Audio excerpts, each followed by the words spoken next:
ഇന്നലെ രണ്ട് ആൾക്കാരെ കുറിച്ച് പറഞ്ഞില്ലേ? ഞാൻ ജീവിതത്തിൽ പരിചയപ്പെട്ട രണ്ട് നല്ല ആൾക്കാര്. അത് ഈ ബലരാമൻ സാറും ഭാര്യയുമായിരുന്നു. ദൈവമായിട്ടാ ഇന്നലെ എന്നെ ചന്ദ്രോത്ത് വീട്ടിലെത്തിച്ചത്. സാറിനെ മാഡത്തെയും പരിചയപ്പെടാൻ വേണ്ടി വിധി ഒരുക്കിയതായിരിക്കും. തനുജ പറയുന്നത് സത്യമാ സാറേ. ആദ്യമായിട്ടാ ഇവിടെ ആരെങ്കിലും കുറിച്ച് നല്ല വാക്ക് പറയുന്നത്. ഇന്നലെ നല്ല സന്തോഷത്തിലുമായിരുന്നു.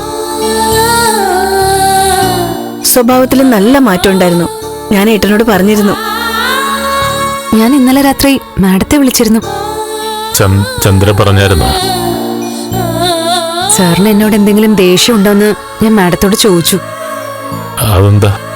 അല്ല, എന്നോട് അധികം സംസാരിച്ചിട്ടില്ലായിരുന്നല്ലോ. മാഡം പറഞ്ഞു സാർ നല്ല ഒരാളാ, നന്മയുള്ള മനുഷ്യനാ, പരുക്കൻ രീതികളുണ്ടെന്നേ ഉള്ളൂന്ന്. അയ്യോ സാറേ, അകത്തോട്ട് വന്നാട്ടെ. സുജാതെ, സാറ് കുടിക്കാൻ എന്തെങ്കിലും എടുക്ക്. വേണ്ട, ഒന്നും വേണ്ട. അല്ല, സാറ് വന്നത് സീരിയസ് ആയ ചില കാര്യങ്ങൾ സംസാരിക്കണം തനുജയോട്. ഞാനും സിദ്ധാർത്ഥനായിട്ടുള്ള അടുപ്പവും ബന്ധമൊക്കെ നിങ്ങൾക്കറിയാലോ. ഓ, അറിയാം സാറേ. പാവ സിദ്ധു. അല്ല സർ, അദ്ദേഹം പാവമല്ല. ഞാൻ സമ്മതിച്ചു തരില്ലത്.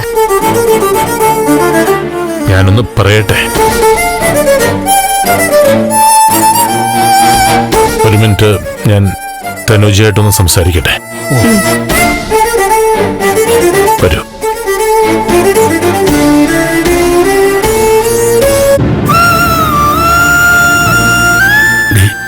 നീ ആ സാറിനോട് കുറച്ച് മര്യാദയായിട്ട് സംസാരിക്കണം. ഒച്ചപ്പാടും ബഹളമൊന്നും അദ്ദേഹത്തിനോട് പാടില്ല. ചെല്ല്.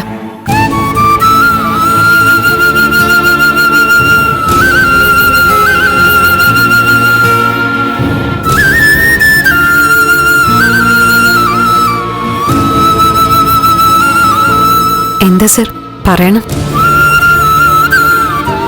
പണത്തിന് വേണ്ടിയാണ് തനുജ സിദ്ധാർത്ഥനെ ബുദ്ധിമുട്ടിക്കുന്നതെങ്കിൽ ആ പണം ഞാൻ തരാം. എനിക്ക് അച്ഛനെ ആവശ്യം, ഒരു സ്പോൺസറിനെ അല്ല. തൽക്കാലം എനിക്ക് അങ്ങനെ ഒരു സഹായം വേണ്ട സർ. ഞാൻ സ്പോൺസറായിട്ടല്ല നിൽക്കുന്നേ, പ്രശ്നങ്ങൾ പരിഹരിക്കാൻ ശ്രമിക്കുന്ന ആളായിട്ട്. എങ്കിൽ എന്റെ അച്ഛനോട് എന്നെ മകളായിട്ട് അംഗീകരിക്കാൻ പറ. എന്റെ അമ്മ ആരാണെന്ന് വെളിപ്പെടുത്താൻ പറ. അതോടെ പ്രശ്നങ്ങളെല്ലാം തീരുമല്ലോ സർ. സാറിന്റെ അടുത്ത സുഹൃത്ത് സിദ്ധാർത്ഥൻ ചന്ദ്രോത്ത്, അതെനിക്കറിയാം. ഒരു സുഹൃത്ത് തെറ്റ് ചെയ്ത അത് തിരുത്താൻ ശ്രമിക്കുകയല്ലേ വേണ്ടത്. മൂടി വയ്ക്കാൻ സഹായിക്കുകയല്ല ഒരു നല്ല സുഹൃത്ത് ചെയ്യേണ്ടത്. മുൻപ് പണത്തിന് വേണ്ടി തന്നെയാ അദ്ദേഹത്തിന്റെ പുറകിൽ ഞാൻ നടന്നത്. പക്ഷെ ഇപ്പൊ എനിക്ക് വാശിയാ. അദ്ദേഹത്തെ കൊണ്ട് എന്റെ അച്ഛനാണെന്ന് പറയിപ്പിക്കണം.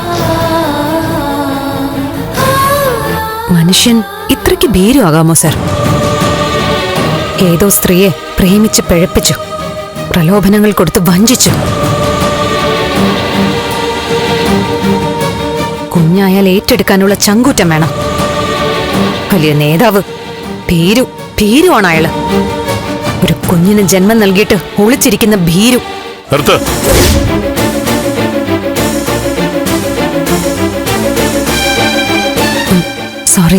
Sorry sir. മുമ്പ് എന്നോട് ആരെങ്കിലും നിർത്തുന്നു പറഞ്ഞ ഞാൻ ആ വാശിക്ക് കൂടുതൽ എന്തെങ്കിലും പറയുകയുള്ളൂ.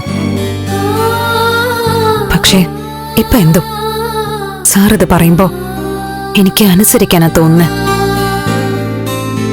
ഇന്നലെ സാറിനെ ആദ്യം കണ്ടത് മുതല് എനിക്ക് അങ്ങനെയാ തോന്നുന്നത്. സാറൊരു രാഷ്ട്രീയ നേതാവല്ലേ? ആൾക്കാരുടെ പ്രശ്നങ്ങൾ പരിഹരിക്കുകയല്ലേ നേതാക്കന്മാർ ചെയ്യേണ്ടത്? ഞാൻ സാറിന്റെ മുമ്പിൽ ഒരു അപേക്ഷ വയ്ക്കുക. ഞാൻ മകളാണെന്ന് എന്റെ അച്ഛനെ കൊണ്ട് അംഗീകരിപ്പിക്കണം. പിന്നെ എന്റെ അമ്മയെ കണ്ടുപിടിച്ചു തരണം.